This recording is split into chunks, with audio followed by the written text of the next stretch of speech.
भले ही विज्ञान और टेक्नोलॉजी के मामले में हम इंसानों ने इतनी तरक्की कर ली हो, लेकिन आज भी इस धरती पर ऐसे बहुत से रहस्य हैं जो रहस्य ही बने हुए हैं। और ऐसा ही एक सीक्रेट्स है फ्रांस के बरगंडी एरिया में बहने वाला ये झरना। बताया जाता है कि ये झरना सदियों से यूं ही बहता चला रहा है, लेकिन ये कहां से शुरू हुआ इसकी जानकारी आज तक किसी को नहीं है। हमारे आज के इस वीडियो में आखिर तक बने रहिएगा। हम आपके लिए ऐसे झरने के साथ दुनिया की ऐसी ही और भी दूसरी चीजों से जुड़े रोचक जानकारी लेकर हाजिर हुए हैं। अशोक का कुआं।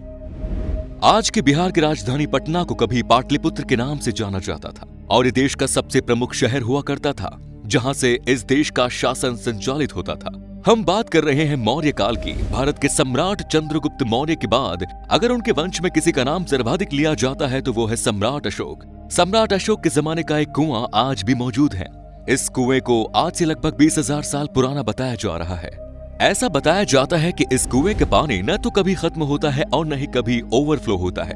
केवल गर्मी के सहारे इसका वाटर लेवल सामान्य से 1.5 फुट नीचे चला जाता है। फिर चाहे कितना भी सूखा पड़ जाए या फिर कितनी ही जबरदस्त बारिश क्यों ना आ जाए, इस कुएं का वाटर लेवल लगभग एक सा बना रहता है। इस कुएं को अगम कुआं के नाम से भी जाना जाता है। कुएं के नजदीक ही माता शीतला देवी का मंदिर भी है। जो लोग इस मंदिर में आते हैं इस कुएं में भी चढ़ावा चढ़ाते हैं। हालांकि आज स्कूल के चारों तरफ जाली बना दी गई है और इसे पूरी तरह से कवर करके रख दिया गया है।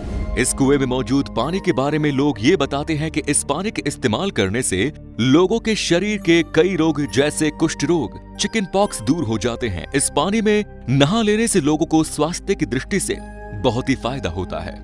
ऐसा बताया जाता है कि सम्राट अशोक ने राजा बनने के लिए अपने 99 भाइयों को जान से मार दिया था और उन सभी को मारकर सम्राट अशोक ने इसी कुएं में फेंका था। अशोक के बारे में कहा जाता है कि वो अपने दुश्मनों को भी मारकर इसी में फेंक दिया करता था। बहुत से लोगों ने इस कुएं की गहराई को नापने की भी कोशिश की, लेकिन कोई भी इसकी गहराई ठीक नहीं बता पाया। हालांकि पुरातत्व विभाग के अनुसार इस कुएं की गहराई लगभग 105 फीट है। लोगों का तो ये भी कहना है कि इस कुएं से एक ऐसा तहखाना जुड़ा हुआ है जिसमें सम्राट अशोक ने अपना खजाना छुपा कर रखा हुआ था और वो खजाना आज भी इस कुएं के भीतर मौजूद है। ऐसा भी कहा जाता है कि कुएं का अंतिम छोर कहीं और जाकर निकलता है, जहां से लाकर यहाँ पर खजाना रखा गया है। इसके बारे में ये बात भी कही जाती है कि एक बार एक अंग्रेज की छड़ी गंगा सागर में गिर गई, लेकिन वो इस कुएं में तैरती हुई पाई गई। फोंसे डियोनी स्प्रिंग फ्रांस में मौजूद ये झरना सदियों से यूं ही बहता चला रहा है। फ्रांस के बरगंडी स्टेट के टेनेरो शहर में मौजूद ये झरना एक सेकंड में 300 लीटर पानी बाहर फेंकता है। बारिश के मौसम में झरने से बाहर आने वाली पानी की क्वांटिटी 3000 लीटर पर सेकंड के रेट से गिरती है।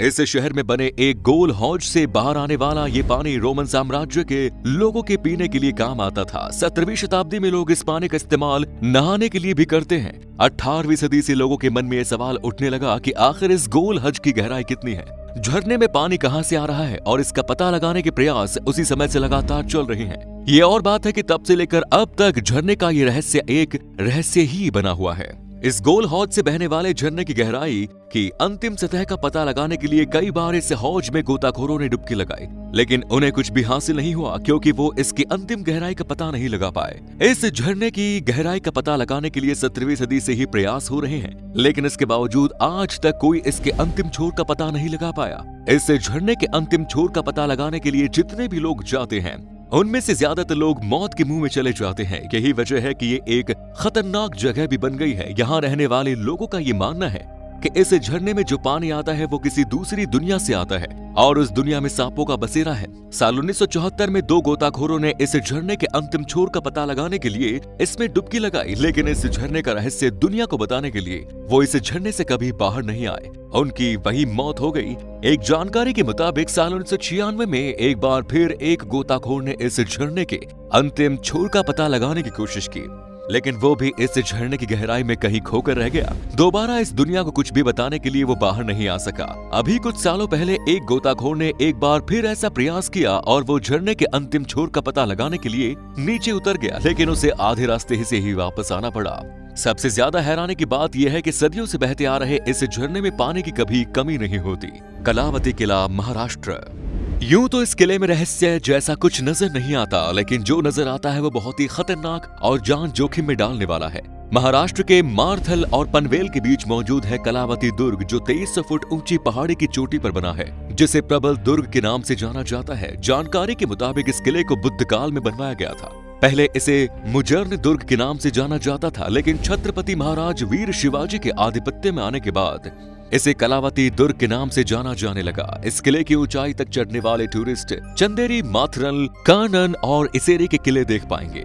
इस किले को केवल भारत ही नहीं बल्कि पूरी दुनिया के सबसे खतरनाक किले के रूप में जाना जाता है। और ये किला इतना खतरनाक क्यों है वो आप इसकी गाड़ी चढ़ाई और इस पर बनी सीढ़ियों को देखकर समझ सकते हैं। सीढ़ियों की चढ़ाई इतनी खतरनाक है कि जरा सी भी चूक जान पर भारी पड़ सकती है। एक पैर फिसला और चढ़ने या उतरने वाला गहराई में जा गिरेगा, जहां से उसके बचने की कोई उम्मीद भी नहीं है।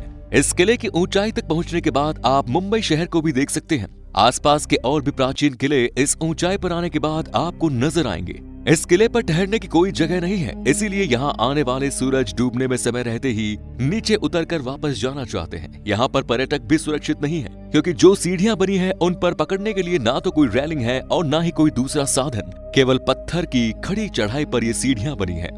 गढ़कुनार का किला, उत्तर प्रदेश। उत्तर प्रदेश के झांसी से 70 किलोमीटर दूर और मध्य प्रदेश के टीकमगढ़ जिले के एक गांव की पहाड़ी पर मौजूद गढ़कुंडार का किला भारत का सबसे रहस्यमय किला है। इस किले के बारे में बताया जाता है कि जब आप इस किले की तरफ आगे बढ़ते हैं और इस किले से 10 से 12 किलोमीटर की दूरी पर होते हैं, ये किला आपको साफ साफ नजर आता है। लेकिन जैसे ही आप इस किले के नजदीक आते हैं तो आपको लगता है कि आप किसी गलत रास्ते पर आ गए हैं, क्योंकि यह किला आपको वहां नजर नहीं आता जहां आपने इसे देखा था। दरअसल इस किले को कुछ इस तरीके से बनाया गया है, ये दूर से देखने पर ये जिस रास्ते पर मौजूद नजर आता है, नजदीक आते आते वो रास्ता आपको किले की तरफ ना ले जाकर कहीं और ले जाता है, जबकि किले की तरफ आने वाला रास्ता दूसरा ही है। इस किले को 5 मंजिल तक बनाया गया है। इस किले को बेसिकली कब और किसने बनवाया इसकी जानकारी नहीं है, लेकिन बताया जाता है कि यह किला 1500 साल से 2000 साल पुराना है। इस किले को लेकर 1300 ईस्वी के आसपास घटी एक घटना का जिक्र मिलता है, जब मुगल बादशाह मोहम्मद बिन तुगलक की बुरी नजर किले पर शासन कर रहे राजा मानसिंह की बेटी केसरदेई पर पड़ी। उसने केसरदेई का हाथ राजा मानसिंह से मांगा। राजा मानसिंह ने मना कर दिया। इसके बाद मोहम्मद बिन तुगलक ने किले पर हमला कर दिया। अपने लिए होते इस खून खराबे को देखकर राजकुमारी ने किले से कूदकर आत्महत्या कर ली। इस किले के बारे में स्थानीय लोग बताते हैं कि एक बार गांव में एक बारात आई थी, जहां बाराती इस किले में खजाना ढूंढने के लिए गए थे और उसके बाद से पूरी की पूरी बारात ही गायब हो गई। एक भी आदमी का पता नहीं चला। जिले की 3 मंजिलें जमीन के ऊपर बनाई गई हैं, जबकि 2 मंजिल जमीन के नीचे मौजूद है। ऐसा बताया जाता है कि इस जमीन के नीचे वाले हिस्से में राजा महाराजाओं का खजाना छुपा है। इतिहासकार गोविंद सिंह कुशवाहा कहते हैं कि गढ़कुंडार रियासत काफी संपन्न और शक्तिशाली रियासत थी। यहाँ मौजूद खजाना अगर भारत सरकार के हिस्से आ जाए तो हिंदुस्तान दुनिया का सबसे अमीर देश बन जाएगा। पर इस खजाने के चक्कर में जो भी यहाँ आता है वो फिर यहाँ से वापस नहीं जाता। सरकार ने एक बार यहाँ अपनी सर्वे टीम भेजी, लेकिन हैरानी की बात है कि कुएं में इतने लोग गायब होते हैं, परंतु ना तो किसी को कोई खोज खबर मिली और ना ही मानव शरीर के कोई बचे हुए अवशेष। हालांकि कई बार चोर यहाँ आकर खजाने की खोज करते हैं और बेचारे जान से हाथ धो बैठते हैं। इस किले की खासियत ये है कि यहाँ पर जितनी खूबसूरती है उससे भी ज्यादा खतरनाक है, इसीलिए इस किले के बेसमेंट में जाने के रास्ते बंद कर दिए गए हैं। इस किले पर चंदेल, खंगार और बुंदेलखंड के राजाओं ने राज किया। हमें यकीन है कि रहस्य और रोमांच से भरा ये वीडियो आपको पसंद आया होगा। वीडियो पर अपनी राय कमेंट्स में जरूर दें। जय हिंद, जय भारत, वंदे मातरम।